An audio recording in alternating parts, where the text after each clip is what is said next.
will not follow the paper that is included in the conference's book, that unpublished version that I leave for you to read if you want to fall asleep tonight. I will just pick up on a few topics.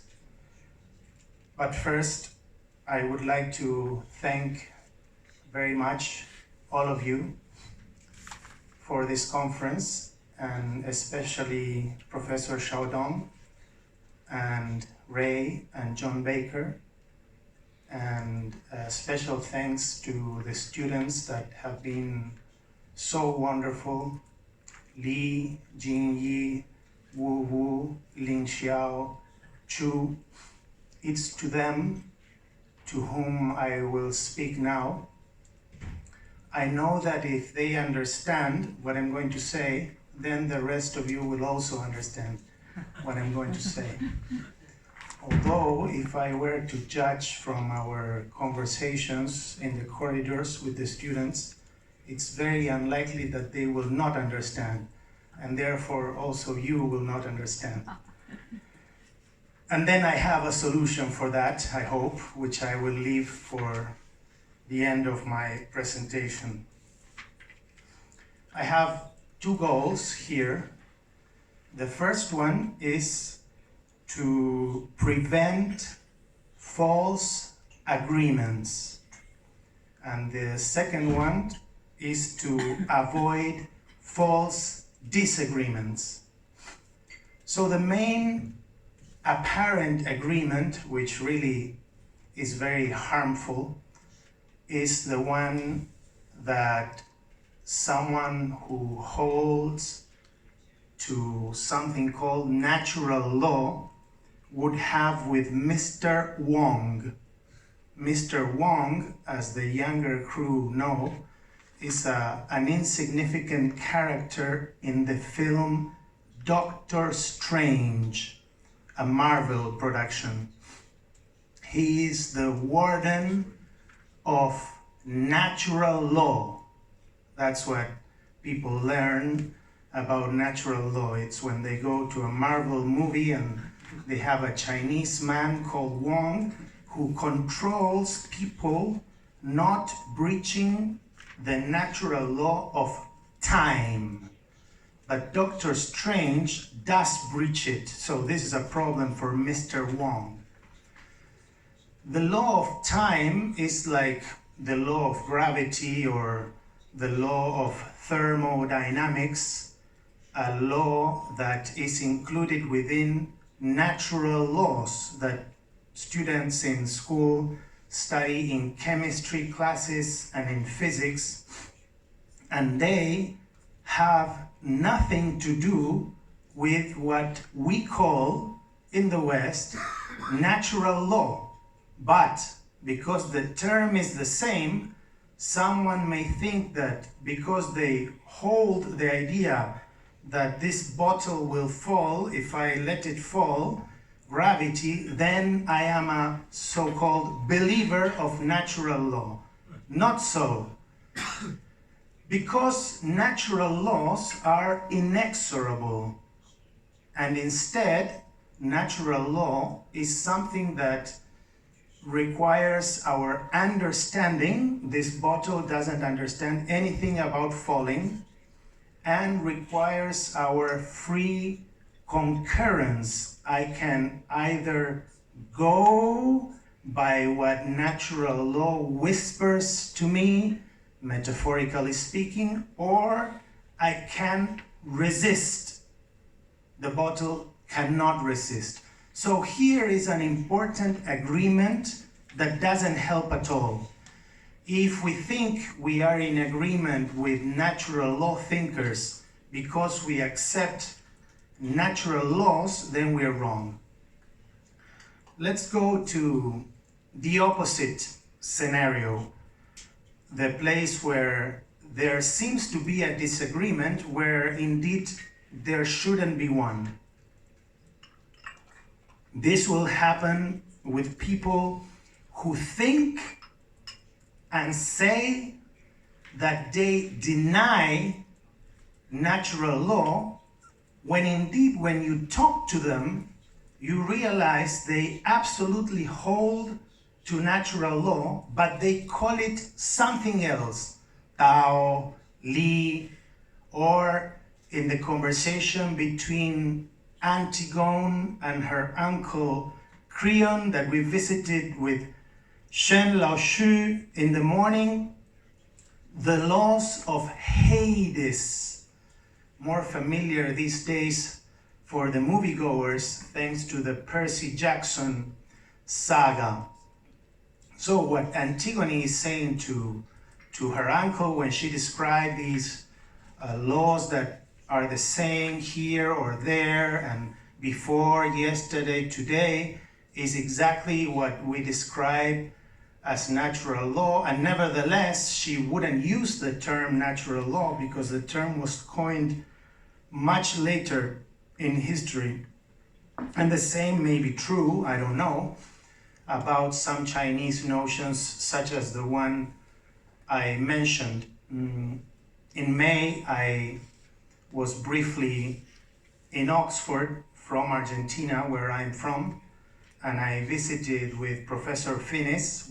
I had tea as his guest in University College, and he was telling me, I'm going to China. I am also going to China, I said, to this conference, and he told me, you know what? If I had a new life, like breaching Mr. Wong's natural laws, if I would have a new life, I would study Confucianism, Finis said to me. And I said, really? Yes, because I think that all of what matters in natural law is captured there.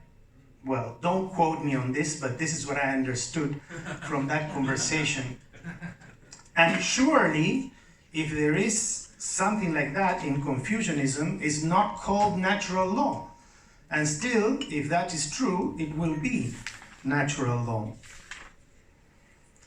Now I move to a second point and final point I would like to make. It has to do with what Professor Finis called in his lecture his two channels of information for morality. I liked this idea. I hadn't heard about it. So the idea is that there are some moral contents and two different channels to get to know them. One is religion and the other one natural law.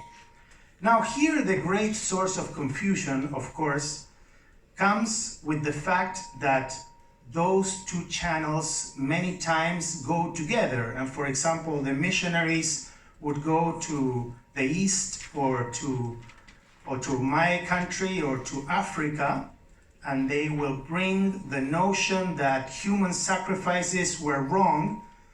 And of course, for them, this was both a religious precept and also a rational imperative that this is wrong regardless of your belief or your faith. But they came together, and this may pose a problem, especially in a country where the vast majority of people don't believe in God, because they may think natural law is about God. So I want to now separate there what needs to be separate, in my opinion, and to explain that although the content of some religions and the content of natural law overlap to an extent, and for example, not to lie is a commandment of the Jewish faith and of the Christian faith, and it is also something wrong for reason, regardless of faith. While this is true, at the same time, it is true that some of those natural law contents have come to be known in some parts of the world through religions, but you can still detach them, and this, I think, makes it easier to accept the possibility of natural law in a vastly atheist nation. if you have a look at my paper later, you will see that I call in my paper, I call natural law the religion of the atheist. So it's actually the atheist who should feel engaged by natural law, because the religious person has religion already, doesn't need the enlightenment of reason. But the person who doesn't have faith for whatever reason then might find in natural law a good home. I think that's useful. Of course, the fact that natural law is a pre-Christian term, an idea, as you know, it's in Aristotle in 300 years before Christ, for example, the idea of natural right. This also tells you that it's not necessarily a religious concept. I have made a series of negations here. This is not this is not that. The paper is called What Natural Law Is Not. But of course, I think while you're doing that, you are starting to pave the way to explain what you're talking about when you talk about natural law. If you want the longer version of that argument, if you would like to, you can easily find it by, I was going to say Googling, but maybe Binging or Yahooing or whatever search engine you can use. And a longer article I wrote on this called A New Natural Law Reading of the Constitution. This one is in the SSRN, the Social Science Research Network, and perhaps you might find there some other stuff of interest. Thank you very much.